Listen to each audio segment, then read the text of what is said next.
Hello students, this is Sumit Narang from K2S Career Zone and welcome to my YouTube channel.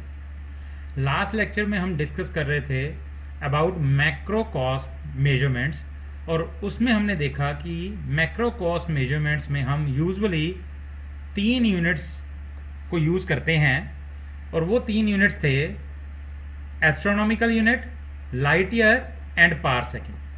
तो astronomical unit average distance है between the centre of earth and centre of sun और उसकी एक value हमने देखी।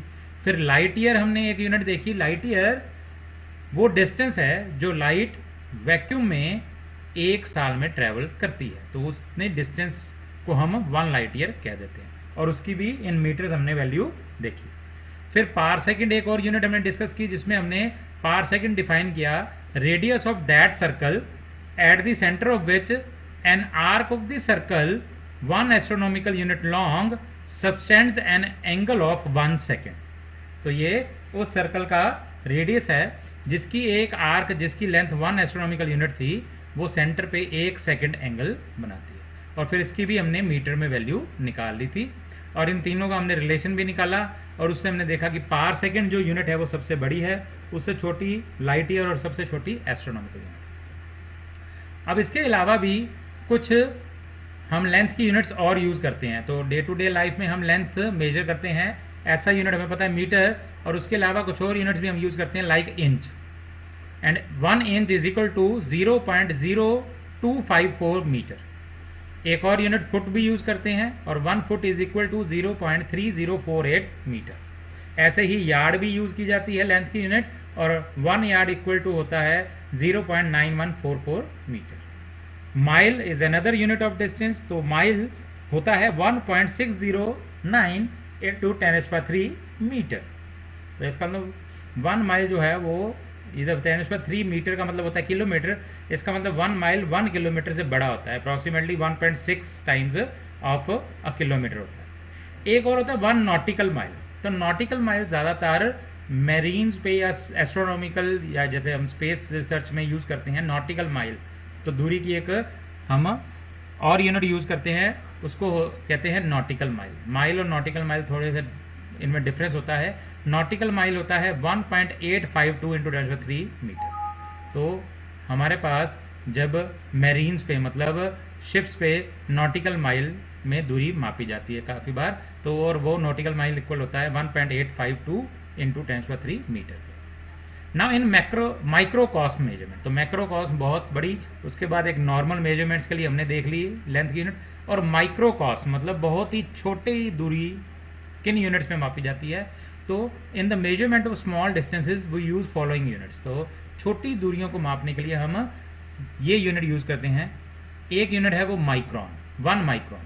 1 micron 1 mu लिखा जाता है या 1 माइक्रोमीटर भी कह दिया जाता है इसको। तो 1 माइक्रोमीटर या 1 माइक्रोन होता है 10⁻⁻6 मीटर। तो बहुत ही छोटी दूरी हुई 10⁻⁻6 मीटर। तो 1 मीटर को डिवाइड कर दिया जाए 10 लाख से तो वो होता है 1 माइक्रोन। एक और यूनिट है 1 nanometre. 1 nanometre is written as 1 nm which is equal to 10⁻⁹ metre.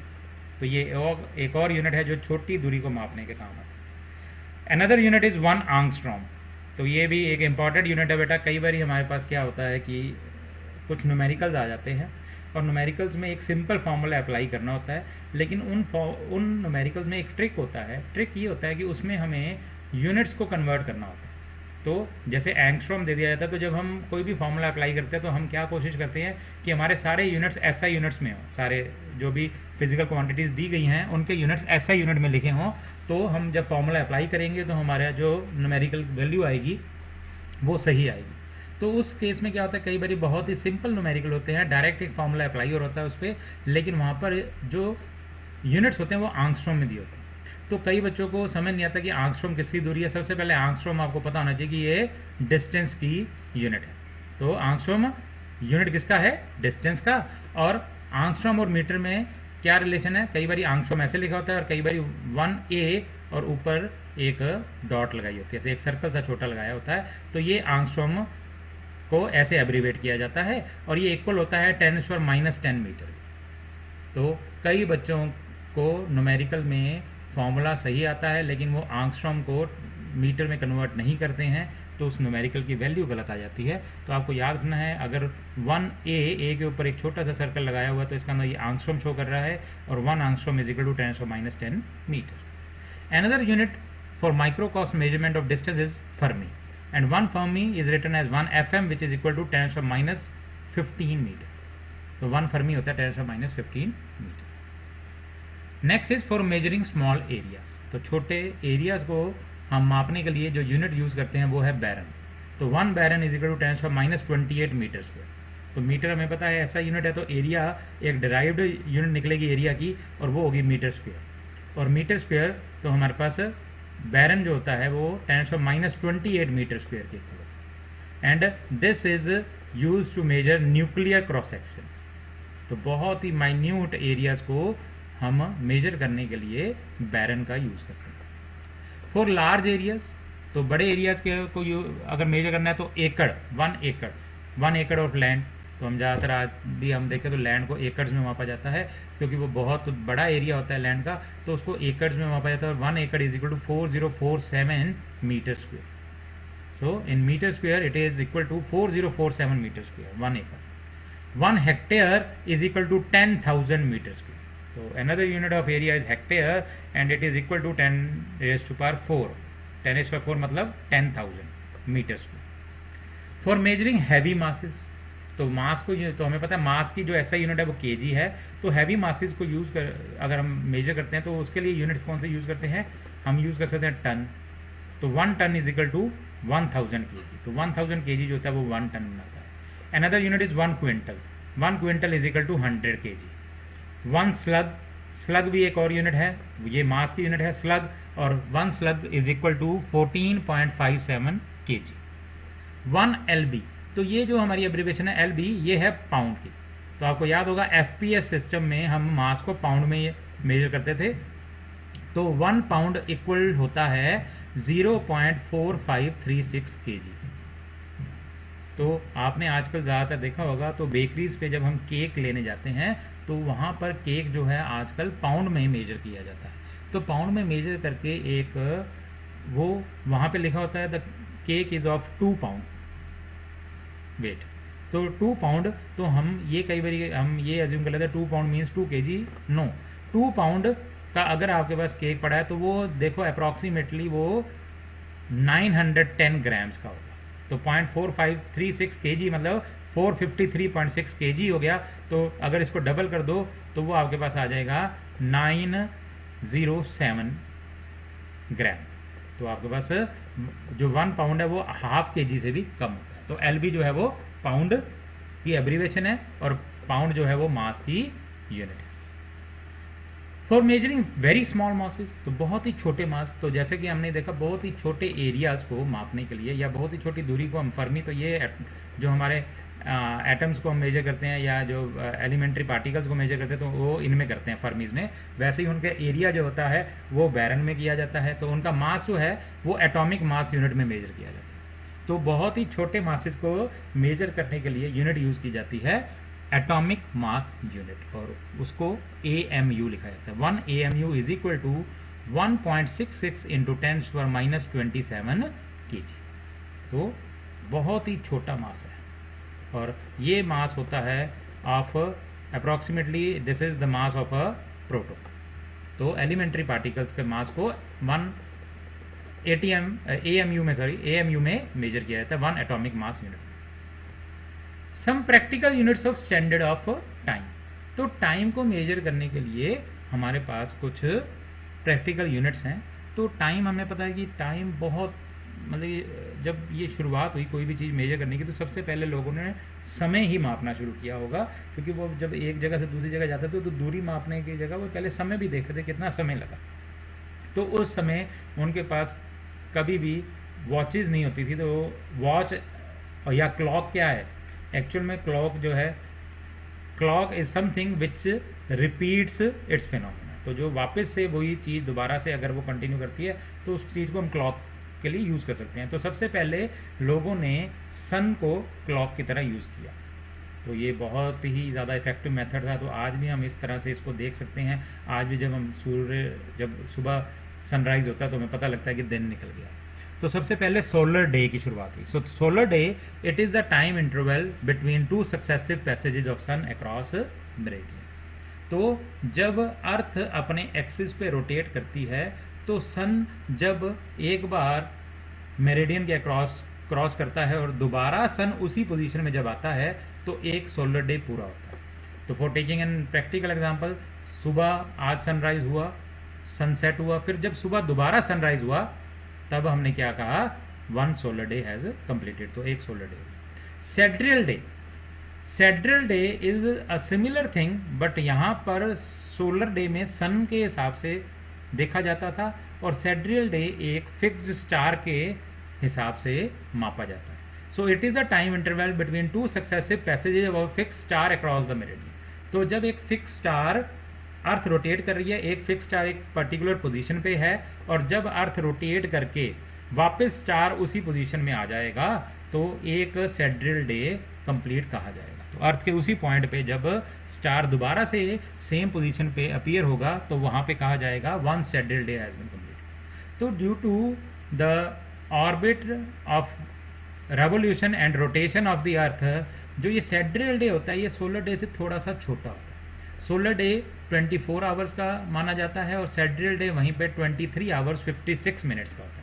तो सेड्रियल डे थोड़ा सा छोटा होता है सोलर डे से। Solar year, time taken by the earth to complete one revolution around the sun in its orbit. तो जब हमें पता है कि अर्थ एक तो अपने एक्सिस पे रोटेट कर रही है और एक सन के अराउंड ऑर्बिट में रिवॉल्व कर रही है, तो जब अर्थ सन के अराउंड एक रेवोल्यूशन कंप्लीट कर लेती है तो ये कहा जाता है कि एक सोलर ईयर पूरा हो गया। और one solar year is equal to 365.25 average solar days.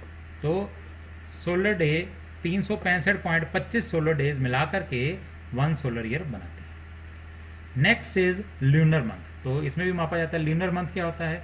Lunar month होता है it is the time taken by moon to complete one revolution around the earth in its orbit. तो जैसे अर्थ सन के अराउंड रिवॉल्व कर रही है उसी टाइम पे मून अर्थ के अराउंड रिवॉल्व कर रहा है, और मून जब एक रेवोल्यूशन पूरी कर लेता है अर्थ की तो उस टाइम को ल्यूनर मंथ कहा जाता है।